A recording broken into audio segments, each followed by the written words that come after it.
The Galactic Council panics as humans sever all diplomacy. The last human left Galactic Station, Verath, on a Tuesday. No speech, no handshake, no farewell broadcast. A woman named Deva packed one bag, walked through the corridor of the human embassy wing, turned off the lights and locked the door behind her. The automated systems logged her departure at 04:12 station time. By 04:13, the building was dark. Nobody noticed until the council session began at 9th hour. Ambassador Dorath of the Velthari delegation was the first to see it. The human seat at the main floor of the council chamber was empty, not delayed, not temporarily vacant. The nameplate had been removed. The desk was bare. Even the small blue flag that human delegations always placed at the corner of their table was gone. Dorath leaned toward his aide and said quietly, "Where is the human representative?" The aide checked his console, then checked again, then looked up with an expression that Dorath had never seen on him before. "Ambassador, the human embassy has logged a full withdrawal. All staff, all systems, all communication links. The entire human diplomatic network across every station and outpost went offline between 3rd and 5th hour this morning." Dorath sat very still. Around him, the council chamber was filling up. Delegates from 47 species took their seats, talking among themselves, reviewing morning briefings, drinking their various preferred warm liquids. Nobody else had noticed yet. The session was about to begin. Dorath stood up. He was not a dramatic person by nature. The Velthari were known for careful speech and long silences.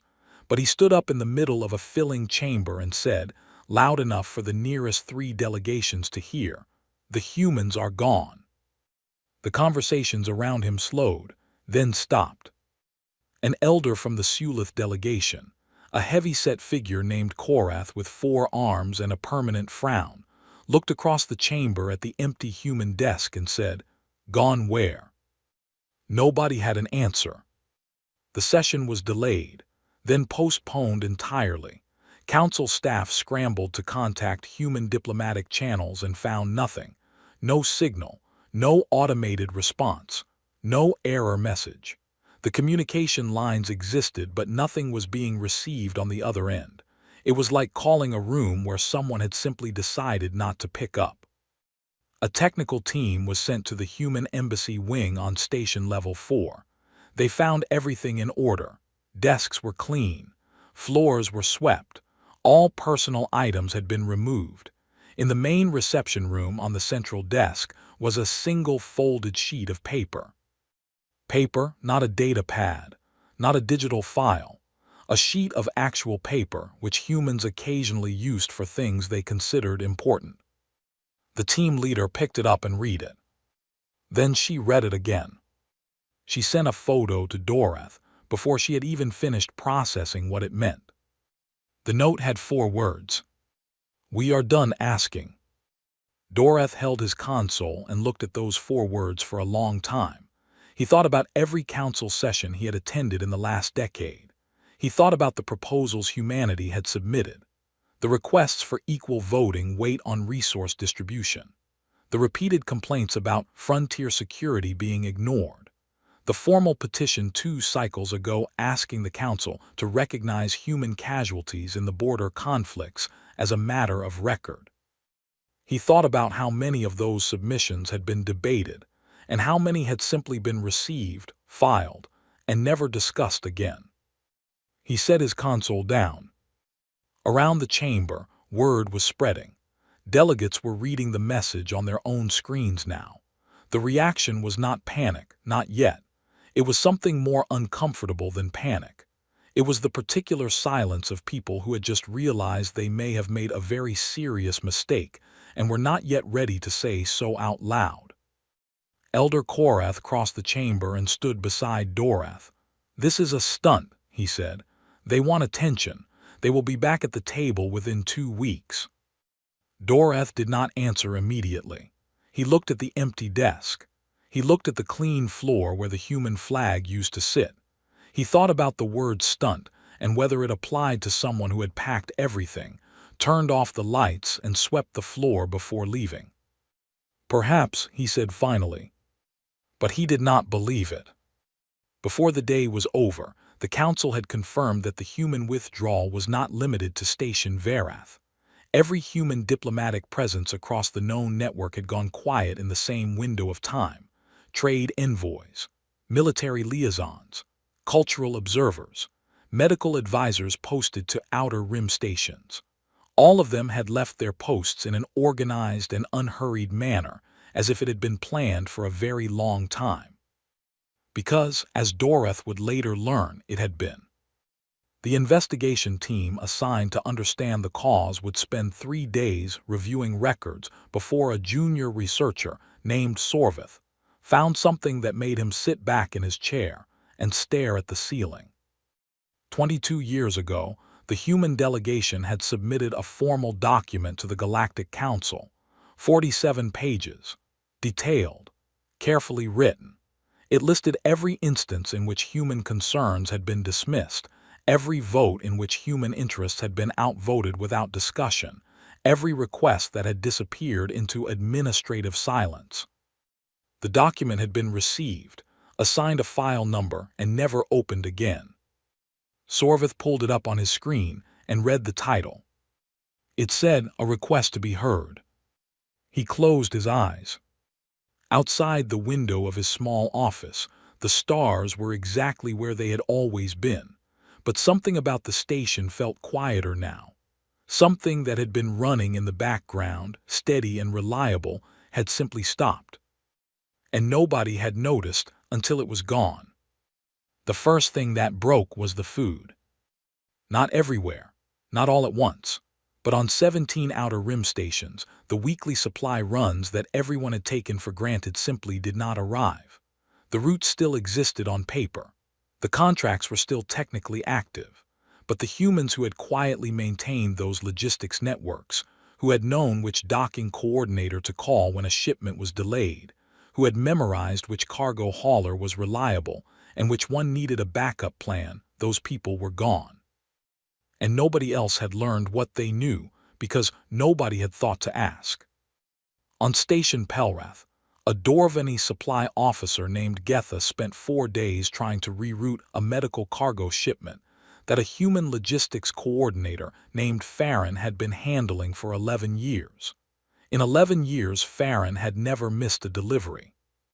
In 4 days without him, Getha had made 6 calls, reached 3 wrong departments, been transferred twice to offices that did not handle cargo at all, and finally located the shipment sitting in a dock bay on the wrong station entirely, waiting for a clearance code that only Farron apparently knew how to generate. She filed a complaint with her department head. Her department head filed a report with the council. The report joined 14 others like it that had arrived that week. Sorvith read every single one. He had been given a temporary assignment after finding the buried grievance document. Compile a full accounting of every system in which human participation was either primary or significant. His supervisor had expected a short list. Something manageable.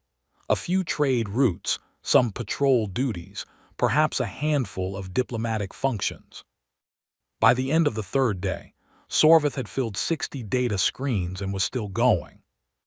Humans had been running frontier medical supply routes for 9 years, taking over after the original Sulith contractors had pulled out due to low profit margins. Humans had been mediating a quiet territorial dispute between the Pelhari and Dren species for 6 years, meeting with both sides every 2 months, keeping tensions at a level where neither side felt the need to escalate.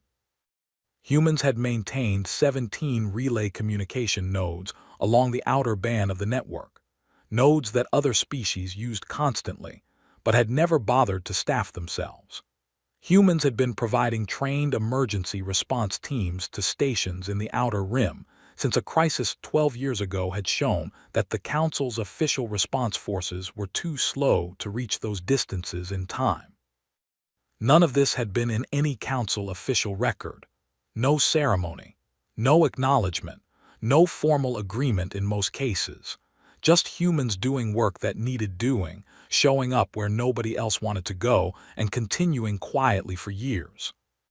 Sorvith sat in his small office with 60 screens around him and felt something he could not name. It was not quite shame. It was something closer to the feeling of realizing you had been sitting in a warm room your whole life, and had only just noticed the person standing outside in the cold, keeping the furnace running. In the council chamber, the mood had shifted from confused to worried. The Pelhari and Dren had resumed border posturing within 10 days of the human withdrawal. 3 outer rim stations had reported increased piracy activity in corridors that human patrol vessels had previously covered. A colony on the edge of explored space had sent a distress signal about a containment failure in their water processing unit, and the Council's official response estimate was 11 days.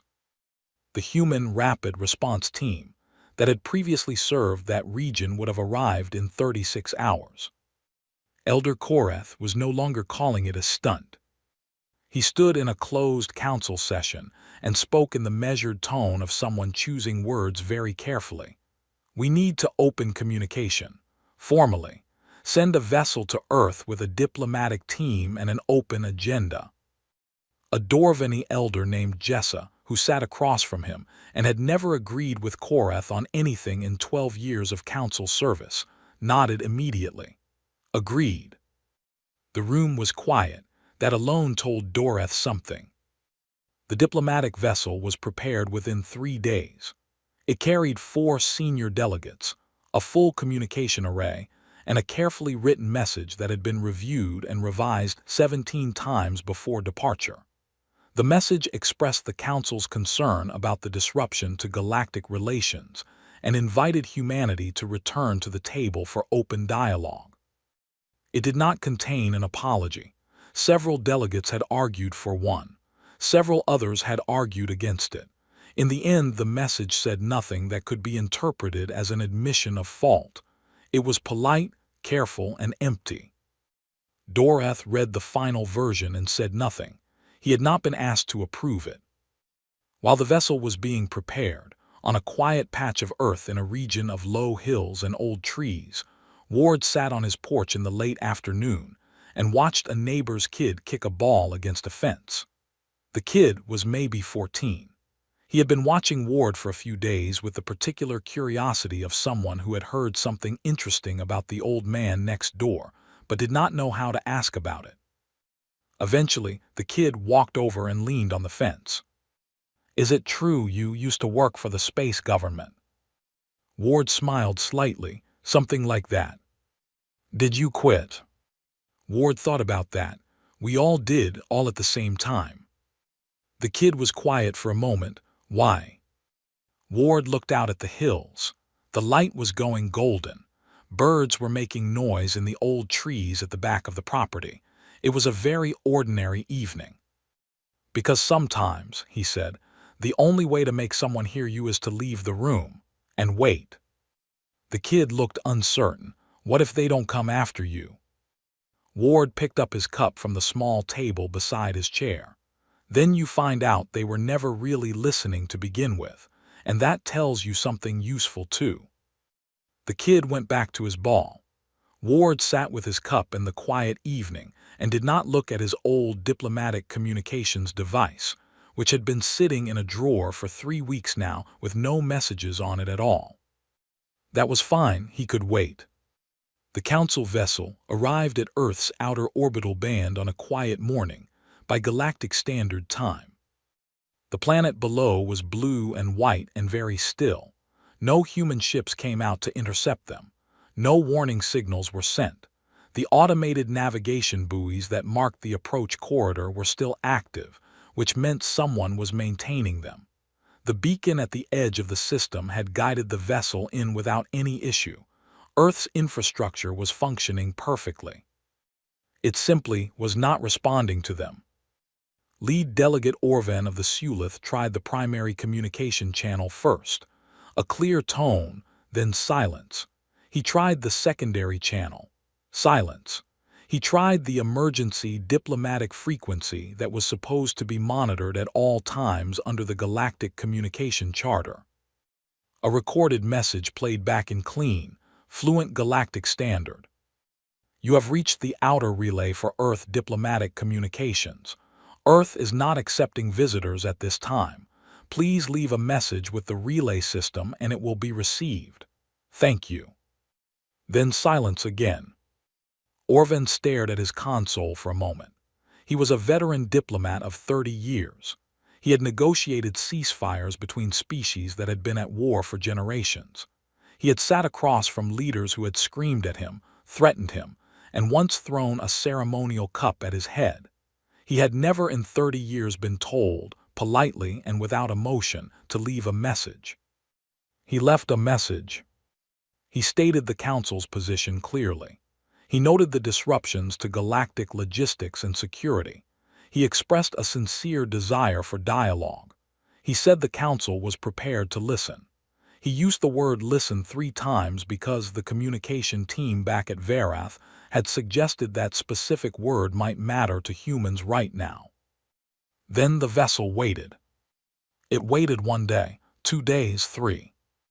On the 4th day, Orvin requested permission to attempt a landing approach. The automated navigation system responded instantly, rerouting them politely away from any landing corridor and providing alternate coordinates for a holding position slightly further from the planet. Not a threat, not a warning, just a gentle redirection, the way you might move a guest away from a door they should not open.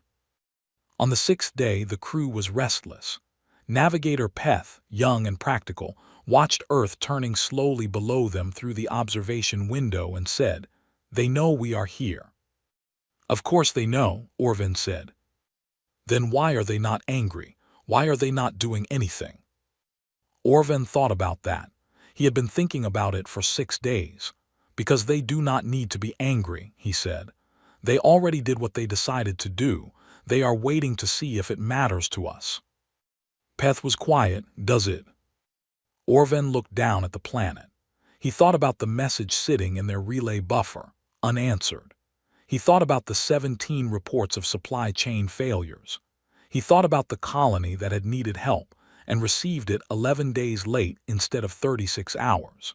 He thought about 30 years of diplomatic experience and the particular feeling of a negotiation that had already shifted against you before the first word was spoken. "Yes," he said, "it matters." The vessel returned to Station Verath on the 7th day. The debrief session was short.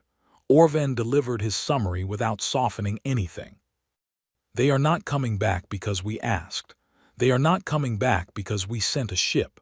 They will not respond to diplomatic pressure or economic arguments or appeals to galactic stability. None of those things address what they are actually waiting for." Elder Karath leaned forward.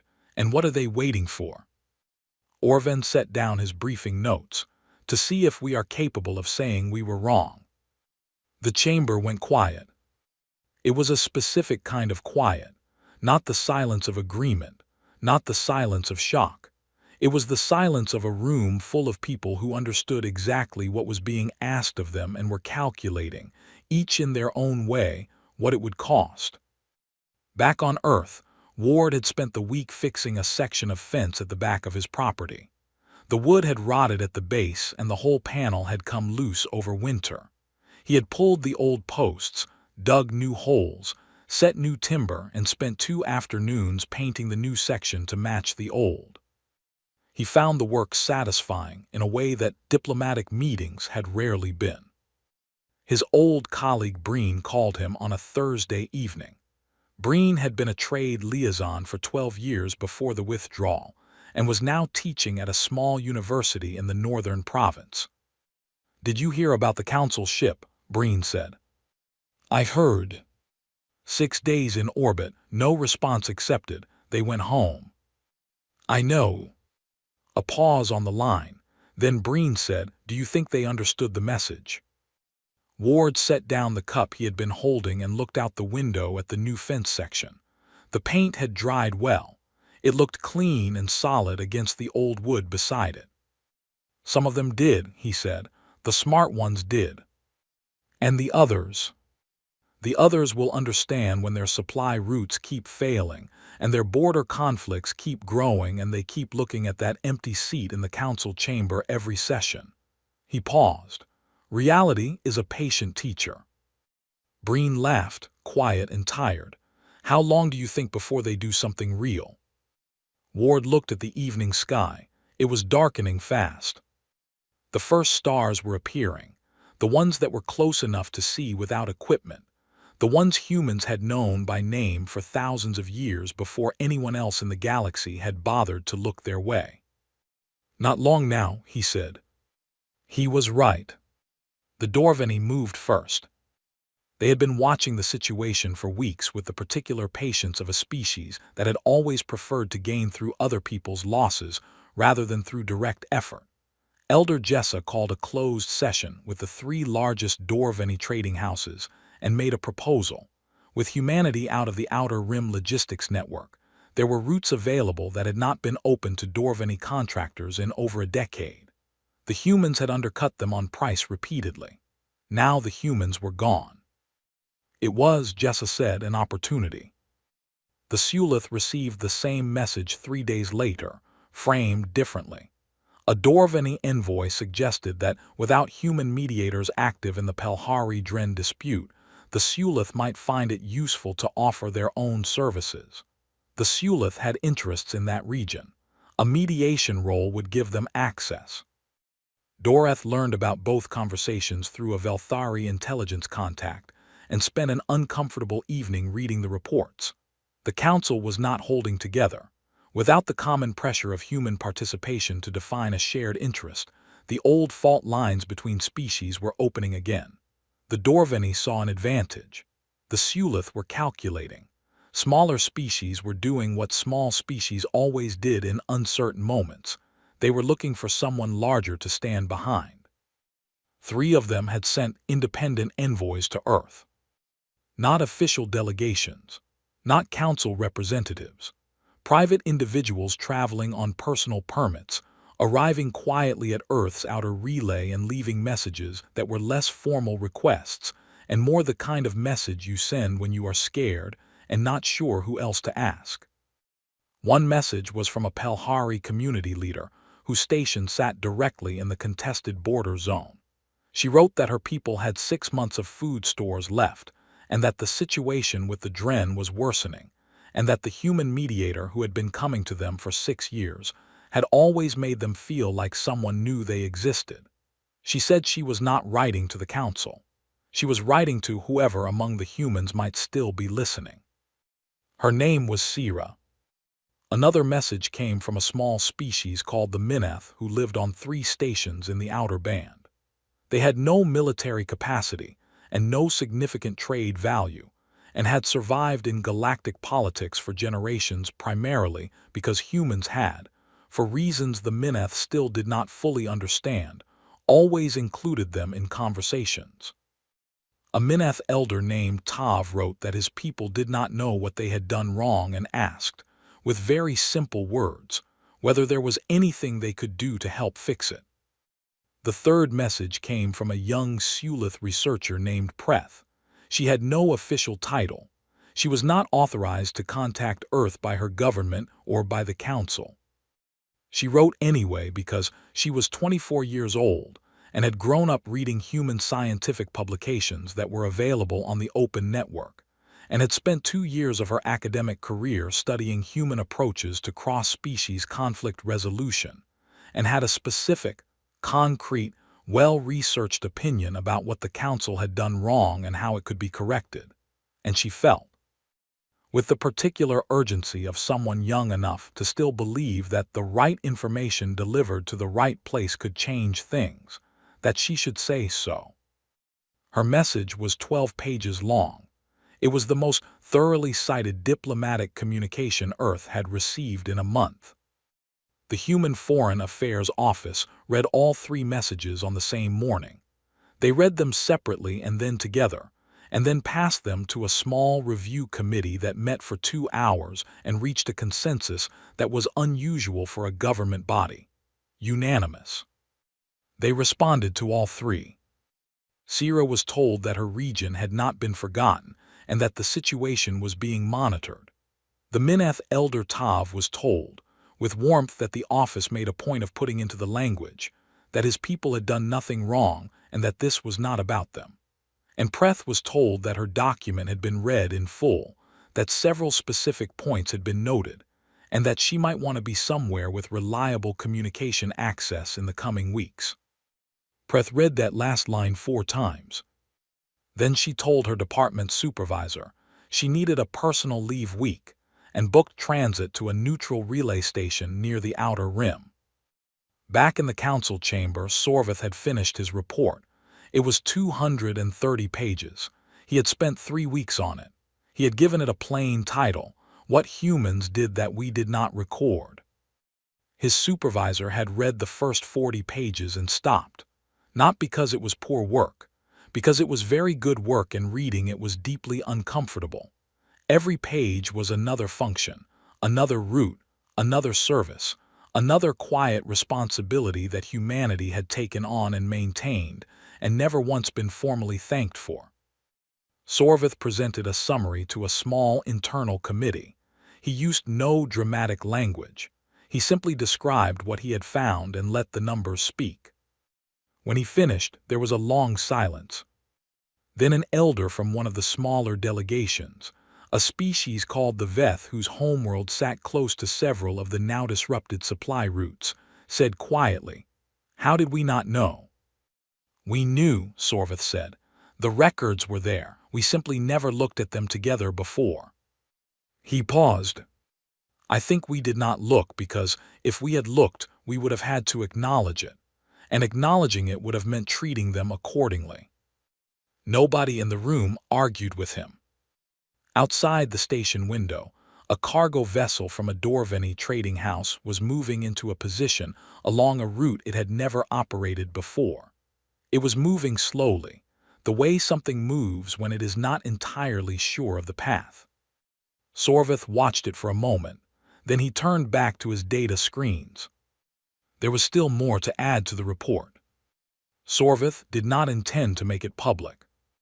He had submitted his report through the proper internal channels with a confidential classification and expected it to sit in committee review for months the way most inconvenient documents did.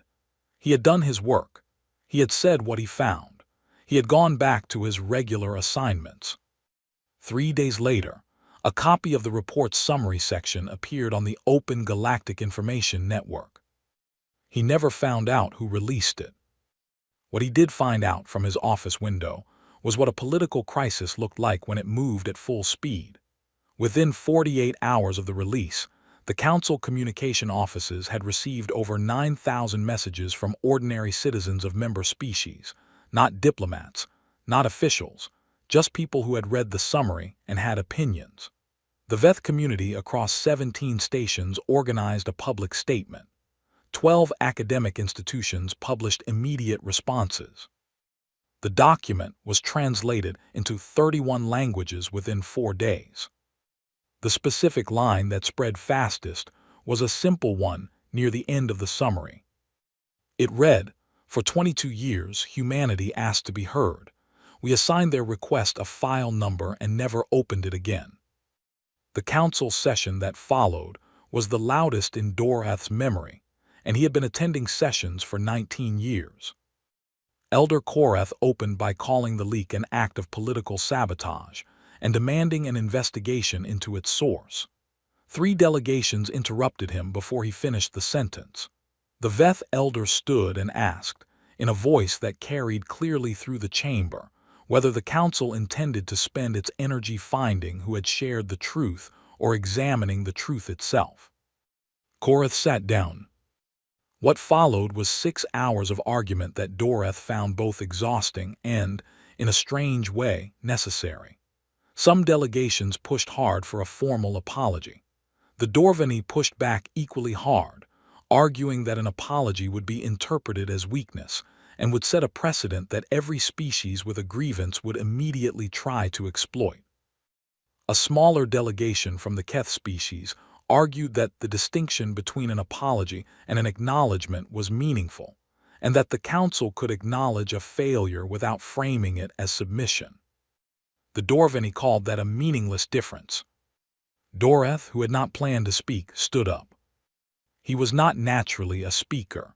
He was a listener, which was something the Velthari considered the more important skill.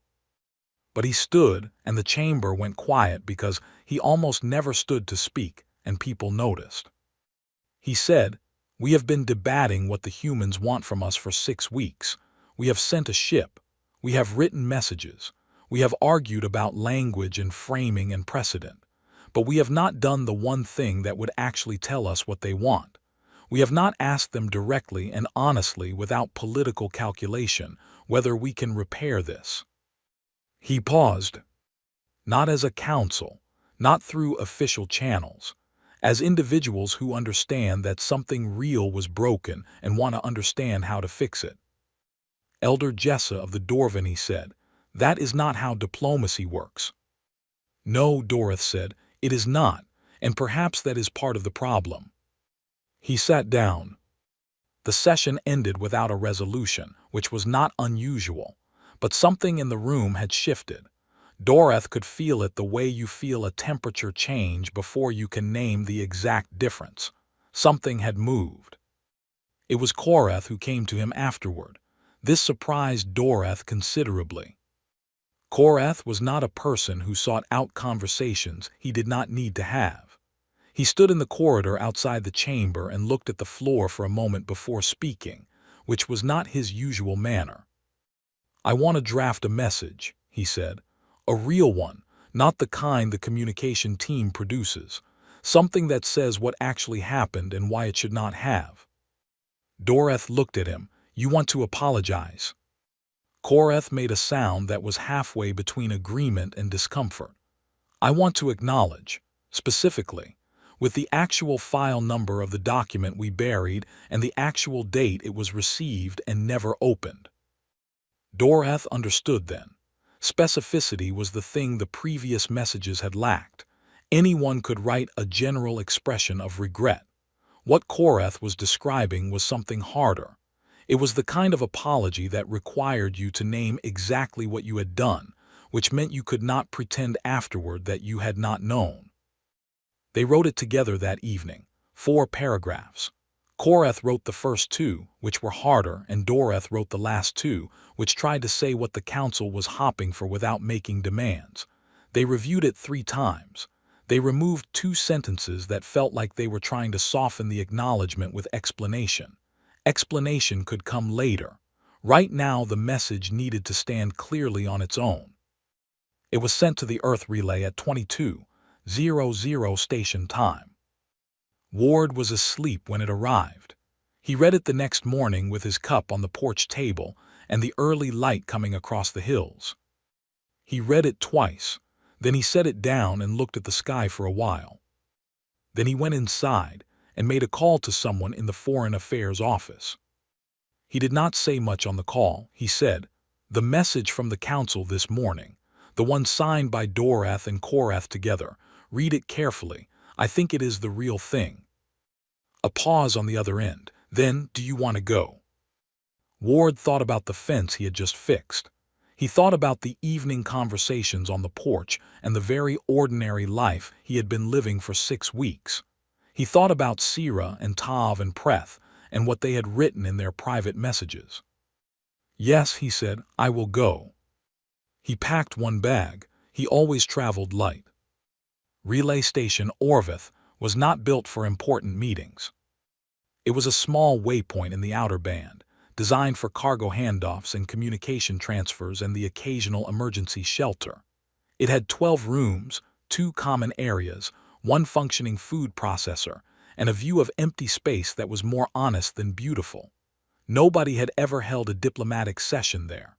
There were no formal chairs, no raised platform for presiding officials, no recording systems built into the walls.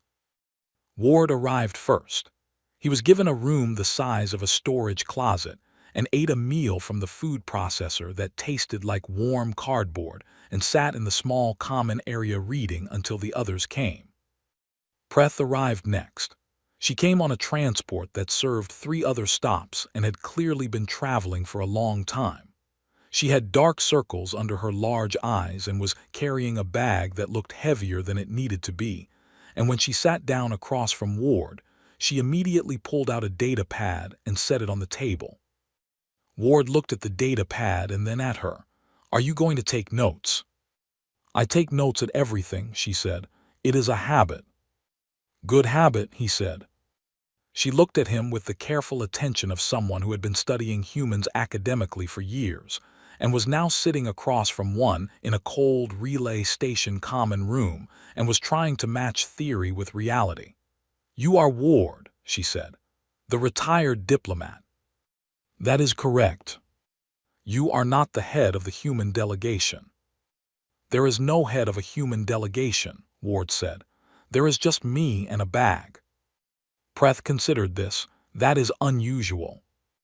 "We thought unusual might be appropriate for this particular meeting." She almost smiled, not quite but almost. Doreth and Koreth arrived together on a council shuttle, which itself was notable. They had not, as far as anyone on the station knew, ever traveled together voluntarily. Koreth came in first and stopped when he saw Ward, and seemed to process for a moment the fact that the human representative was an older man in plain clothes, sitting in a common area, eating from a food processor tray. "You came alone," Koreth said.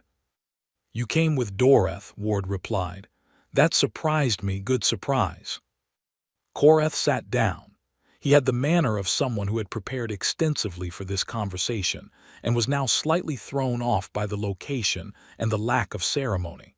Ward had been betting on exactly that. Ceremony gave people places to hide. A plain room with bad food and no cameras removed that option.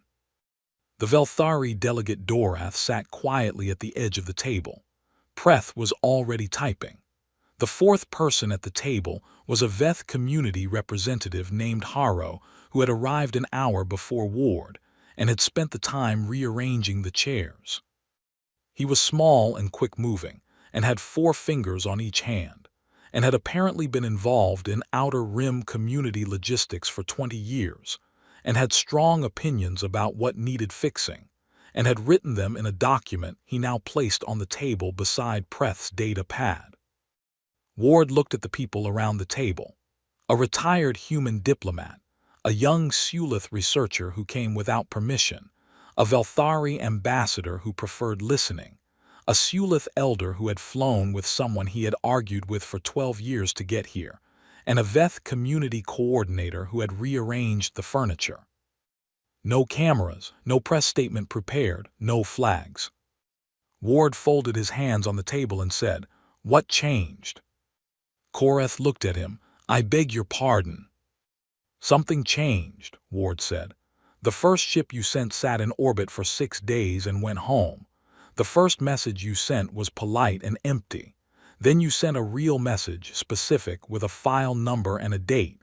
Something changed between the first attempt and that message. I want to know what it was."